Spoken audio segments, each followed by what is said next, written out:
দেখছেন আটু দে জোরে। মাশাআল্লাহ মাশাআল্লাহ। সুবিশাল সাফারি পার্ক, পশু পাখি প্রাণী উন্মুক্ত অবস্থায় রাখা আছে। তো আমরা এখন ড্রাইভ করে গাড়ি নিয়ে সেই পশু পাখি প্রাণীগুলো দেখছি।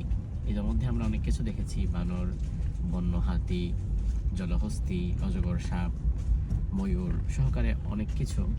এবং আমরা আরও সামনের দিকে যাচ্ছি, আপনারা দেখেন পুরো জঙ্গলের ভেতর দিয়ে পাকা রাস্তা। এবং আমরা কি সোজা আগাতে থাকবো। ওই দেখেন সামনে কি জানো, একটা দেন, সবগুলো একসাথে দিবেন, তার বাকিগুলো কি দিবেন?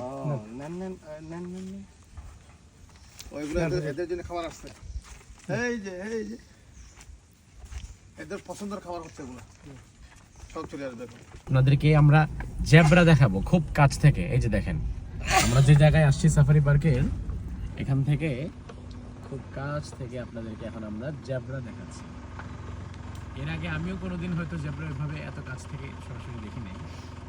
কামড় দিয়ে দিবে বা ক্লাতে দিবে। ওই যে বাঁদর মামা, হ্যাঁ ওই যে বাঁদর আর এই যে জেব্রা, এটা এই জন্য একটা প্রজনন কেন্দ্র, সবগুলো খোলা রাখছে। হ্যাঁ।